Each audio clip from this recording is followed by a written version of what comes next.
Hurts, guys. Oh, just got let loose. He said, "Happy Gorilla Day." And I said, "Man, they renamed Black History Month." All right, guys, start strong. Buckle up, all right? It's gonna get sensitive, maybe. I don't know, really. I'll be honest with you. Going first, man. So let's feel out the crowd. It's been football going on. It's very popular. Make some noise. You're a college football fan. Woo!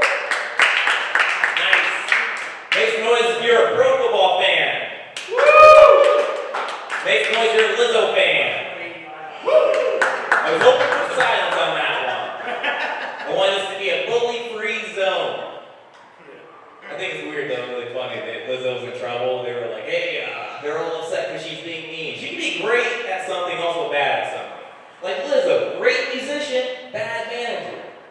R. Kelly, great musician, bad babysitter. You know? Don't always gotta be great. Mel Tucker, bad coach even though. It's like worse and worse. Casey Anthony, bad babysitter, great murder mystery maker. That's alright. I got some glasses. It's really cool. I'm pretty new to the glasses scene. It's awesome. I can finally see. And hear how much my grandma bullies me. My grandma's the worst bully all the time. Every time I walk around, she says, real men don't wear glasses. And I said, well, Grandpa wasn't a cheater. He was just blind, I guess. Adds up, right? It's alright. I don't pay that much attention to her because my grandma's moving to Florida. You know what they call Florida? God's waiting room. So it makes hurricane season, Judgment Day. Yep, that's how we're gonna go with that. It's gonna be pretty good time though. I have a pretty good eye doctor going back to that. You know, my eye doctor is so good, became to the conclusion that I don't have chlamydia. Any burn victims in the house? Alright, we don't keep it in house. I went up north not too long ago. We were talking about chlamydia. You know what they call it, the burn. I went up north and sat on a fire. We did that thing where we're a little too honest with each other. We played the finger game, not that one. Basically, if you've had it before, you put your finger down. I said, all right, chlamydia, the burn. Put a finger down if you've got chlamydia before. A couple fingers went down. I wrote my name in my own cup. We're going to keep patients 0 through 6 right here. I was thinking about another one. I was like, all right, gonorrhea, the clap. I sat there, I was like, all right, guys, put a finger down if you've had the clap before. A couple of fingers went down, one guy put all his fingers down. I had more questions.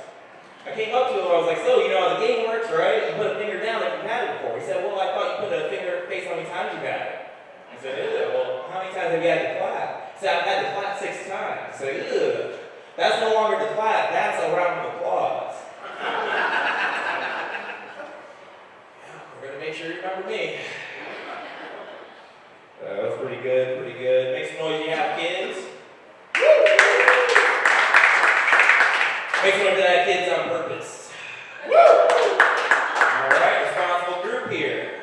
Responsible group. I was asked that question in East Lansing not too long ago. It was completely silent. I was like, ooh, we got a room full of liars. Because I don't know a city or community college that wasn't hit with a wave of teenage pregnancy. Just didn't make sense to me.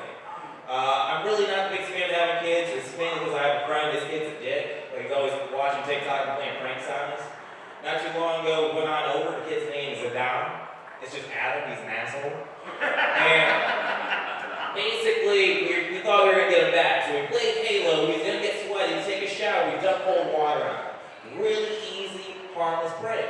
In that moment, you know, we already been rehearsing snatch, grab, throw. Snatch, grab, throw. Easy. Kid goes, takes a shower in that moment, we're practicing, we're rehearsing. His wife comes up and turns the stovetop on. She thinks we're going to make pasta. So then when he walks on out, we snatch, grab, throw. He screams. And even if it's, you know, friendly fire, when the kid gets 3rd-degree burns, it is a crime. I want you to know, we got those charges reduced, or we need to help get them dropped. But I sat there and I talked to the officer, I explained, I said, no, this was a crime of passion. This is a crime of charity. I need 8 more people to get on this ALS boiling water challenge. Charitable group. I work in healthcare. If you're not familiar with that, things can get awkward. You know, a lot of times you come on back, you want to cut the tension with a joke. It's a very tense environment. I had a bad review not too long ago. A guy came on back in, he was like, hey, I really like your piercings. tattoos. He stepped back and said, whoa, whoa, whoa, I'm not into self-mutilation. I was like, wow, that's a long word, and that doesn't make sense right now. Because I don't know if people say, man, those are some really sweet tennis shoes. I'm just not into Chinese sweatshops. I do respect the work ethic. They need to take a break, but not too long. That was the name. I don't like that one. There we go. Now, I always think it's really hard working at healthcare. A lot of times, I think the hardest people to work with are the ones with dementia, because they don't remember their family members or their loved ones, but they still remember they don't want black people. It's like they get that one backed up in the hard drive, right? Like he doesn't remember Heidi's birthday, but he does remember a date Heidi brought home Jerome. His life learned 3 times that day. It works out pretty well. It's been a pretty good time. I love sports, I enjoy it. Watch a lot of football as of late. Work life going great. And my personal life is going pretty well. Not too long ago, actually, I just found out I'm gonna be an uncle. I really won that threesome. There we go. It's like going to a casino and breaking even, right? Like I had a great time, I don't owe the house my weekends. I think I'm gonna be a pretty good uncle though. I think I'd be a better uncle than my uncle because he's just a horrible shit husband. Like he always walked around wearing a reversible jacket, you know, a 2-sided jacket. Like on one side he had stripes so he could officiate our backyard football games. On the other side he hit his wife. Jeez, right? Both sides made for 2-hand touch. Exactly. I think it's his drinking. He drank a little too much, you know. He went off the edge. I think he loves craft beers. I like domestic beer. I have a coworker named Kim. She loves craft beer. We go out for drinks, and the thing is, we sit there, we have a first round. I'm sitting there like, Kim, how many of my domestic beers do you want your crafts? So we'll make like 2 or 3. All right. How many of your crafts will you go on my domestics? I'm like, all right. She's like, that's a dumb question. You don't take, bigger and smaller like that. Like, we don't make pennies take to get to a nickel. You don't make nickels take to get to a penny. We have a 3rd round, and I sit there and I'm like, well, are you sure? And then she is sick of me, sick of this question. She said, this night's gonna go on the record. So after 3 rounds, she came home early because our little dispute. In that moment, she opened the door, saw her husband, another guy. I know what you're thinking. Score 1 for the gays. In the moment the guy panicked and ran towards the door, she pulled out a knife, stopping his tracks. He was stuck like a toddler, slide panel man, nowhere to go. And in that moment, Kim's husband tried to make a plea deal. He came up to him and said, hey, closed his eyes, put his hands together, and said, I'm sorry. In that moment, he forgot Kim is an opportunist. Kim passed back and square in the face, he went down. She later got arrested. But I think that's when I got my answer. That 1 fruit and 3 crafts equal 1 domestic. Should have seen it coming because she was wearing a reversible jacket that day. All right, guys, I'm David Walker. You guys did great. Get up here. Oh!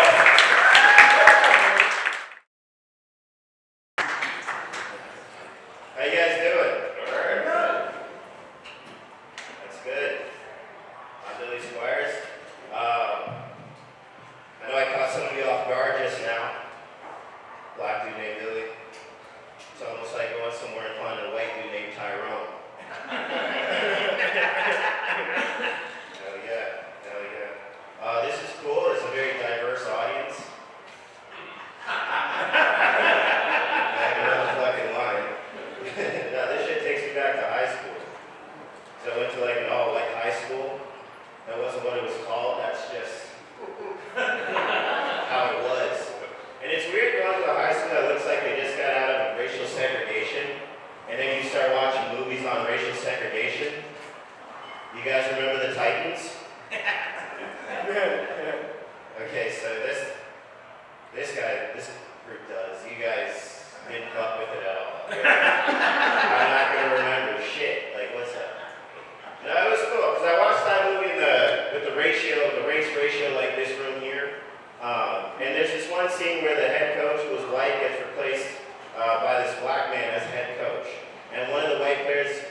teacher thought it was a great idea to read this book out loud as a class.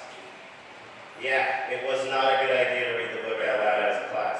And she picked this guy, Stuart, to read the book. Problem with Stuart was, Stuart's just a stutter.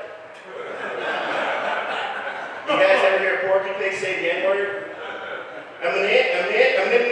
Black people. Shit sucked. I got an applause break in class, it was wild. A little bit about me, I was raised in a white family. Don't worry, it was adoption, not slavery. I didn't want you to get the wrong idea, there was paperwork and shit, like it was all. One thing I noticed that was the difference was the food. Because in my white family, the food, it didn't have a lot of flavor, you know what I mean? But I was cool with that because in my black family, we didn't have a lot of food. Man, you ever have a hot sauce sandwich? Yeah, I didn't think so. White privilege keeps you from that. But if you're curious, I'll teach you how to make one. We'll do it together. Step one, we're going to take a slice of. Yes, you're going to take your slice of bread. Then we're going to add our. Fucking right. And then to top it all off. Wrong. You fold it in half.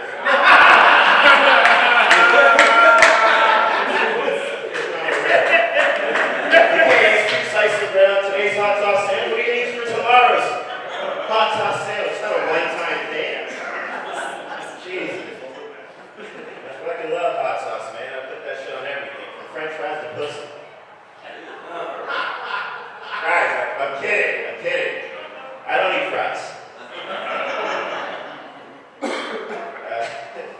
My girl broke up with me recently. Guess she got tired of the hot sauce. But she asked if we could still be friends. And I'm like, no. Because I can't go from being, Simba and Nala to Timon and Pumbaa. Okay, I don't know what you like, sir. Toy Story? You didn't laugh at that at all. What?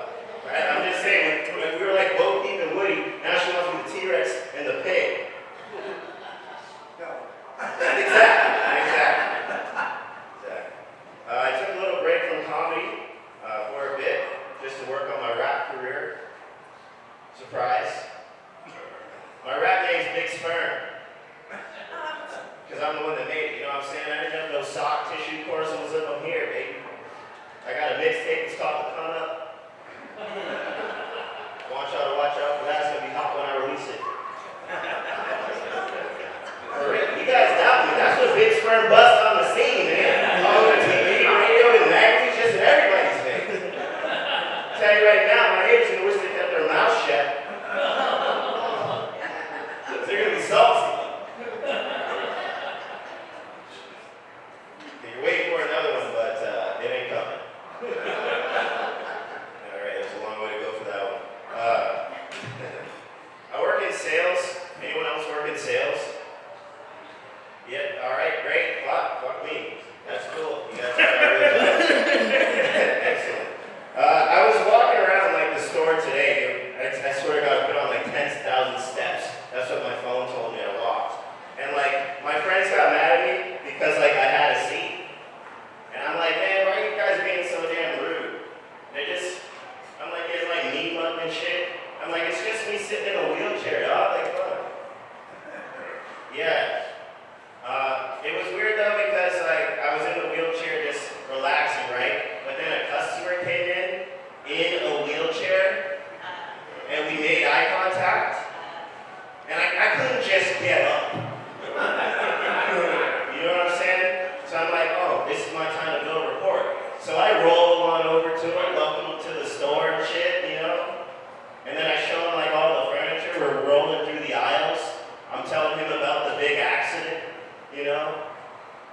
someone close to me.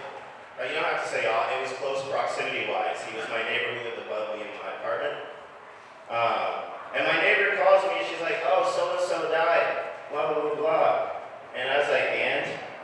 Like, she was like, oh, you don't sound so upset. I'm like, man, this dude would stomp through his apartment from 1 a.m. to 4 a.m., keeping me up on like a work night. You know what I mean? I'm like, why am I going to be mad if he died? Now we both get to rest in peace. Okay. I'm glad you guys laughed at that. One guy did it, and he wanted to fight me after the show.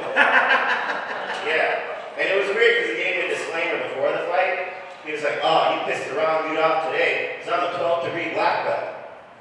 I didn't want him to know I was rattled by that, so I threw it right back at him. I was like, oh, hell no, you're the one that fucked up, because I'm a first-degree murderer. That's my time, everybody.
And he reminds me so much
parents were not divorced when I was growing up, so I had to improvise and develop an eating disorder. I was starving to be funny. And the other question I get asked is, aren't you afraid you're gonna bomb? Which, first of all, hate her, but secondly, considering I'm Middle Eastern, yeah, I'm afraid I'm gonna bomb, but so is everyone else. I think that's gonna be it for me, but thank you guys.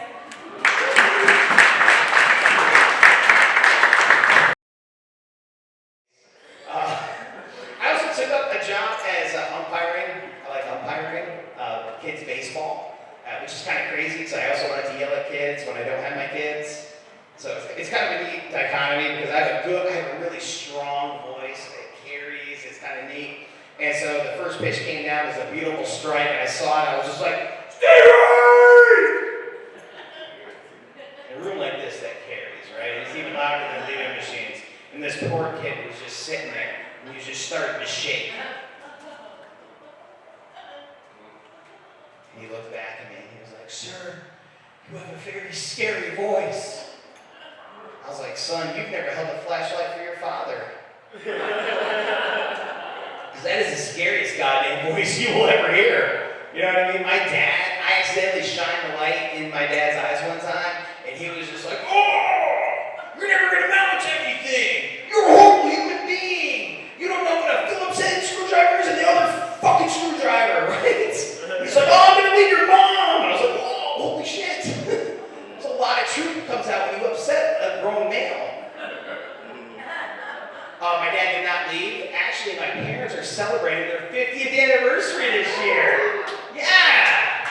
It's amazing. So, like, my niece came up and she just texted this to us today. She was like, hey, we're all doing a cruise, and we all paid for the cruise. We're all going on a cruise. All the grandkids, all 9 grandkids, all 3 children. We're going to go celebrate my parents. And she wanted to make a tumbler for all of us to go. She was like, what should the tumbler say? And I was like, worst first night stand ever. Yeah, because my parents they're not a traditional love story. So my mom's Jehovah's Witness and my dad's a Roman Catholic. Yeah, that's what they say at the family reunion. Thank you. Yeah, they say, whoa. Yeah, because it's kind of crazy. So I asked my mom, I was like, Mom, how does a Jehovah's Witness marry a Roman Catholic? And she looked at me very deeply in my eyes and she said, pregnancy? My mom has a great sense of humor, right? Well, my mom got excommunicated from the Jehovah's Witness faith. So I never had to go knocking door to door as a kid, which is a good thing. And my dad got excommunicated from the Roman Catholic faith, which means I never got molested as a kid. You know, it's all good things. That was a delayed response, but that's okay. Somebody once came up to me after, and they were a big Roman Catholic, and they were like, Dad, it's a horrible joke. You should never joke about that. I was like, if you're upset about that joke, you're going to really hate what they did to those kids. It's a really, it's bad. it's real bad. No, but my parents, my parents live in Florida half the years now. Like, they live half in New York, half in Florida. It's snowbirds out here today. Okay, you're poor like me, that's fine. No, but they live down in Florida, and what's really cool about that is just, we get to go visit them, but like, I don't like how snooty some of the people are at the resort, and they're always like, are you an owner or a renter? Right, you're sitting like a hot tub, they always ask you that, right? And I was like, I'm a freeloader, right? You know, like, I'm way worse than everybody else you've seen here today, so that's good, that's good. All right, oh man, so much more to go. What do you guys think? More kids stuff? Oh, I got the light from Brian. All right, maybe we won't do more kids stuff. What do you guys want to hear? Anything fun? All right, cool. It's going good. So I just celebrated my 44th birthday recently. Thank you. That was good applause. Thanks. Makes me look forward to the next year, to tell you the truth. No, but my ex-girlfriend one time sent me a couple of 6-shooters, Nerf guns, and was like, hey, I know you had a rough week, have fun with the girls. And so I spent 9 years in the United States military, so my kids don't remember me as Captain Steve's, right? They remember me as just Dad. And so I got the guns out, my kids are like, what are those? I'm like, well, these are 6-shooters, those are Nerf guns. And they were like, can we play every man for themselves? And I was like, Absolutely. Like, this gives me a firm advantage against these kids. And so my daughter's like, count to 10, and then we'll just hunt each other like a good family does. I said, yeah, absolutely. So I start counting down. I'm like, 10, 9, 8, and all of a sudden I hear, boom. Like, right in the bald spot. I was pissed. And I turned around, it's Emmy. She's like, gotcha. This is one of the eyebrow joke. Nobody likes her. Anyway, she's like, gotcha. And I was like, Emmy, we didn't count to 10. And she goes, there's no counting in war. I was like, you just unleashed the beast. You know what I mean? I went to my closet, I threw on my old fatigues. That was a horrible idea. They don't fit the same way that they used to, you know what I mean? I looked at myself in the mirror, it's like, oh, I stormed the Capitol on January 6th. You know, that's what I look like. It's horrible. Not a good look for anybody. But I didn't care. We're inside our house. And so I'm waiting down, and all of a sudden I hear a pop, but no bullet. And I was like, oh, that's the sweet sound if somebody's empty. So my daughter just goes, oh no, I'm out of bullets. I'm like, it sucks to be you. I turned that corner, ladies and gentlemen. I saw her right down the hallway. It was a beautiful headshot. Nailed it, right? My other daughter was cowering in the corner in my room. I kicked open the door, saw her, two in the chest, one in the head. Ladies and gentlemen, we were winning the war in Afghanistan when I left. That's what I'm talking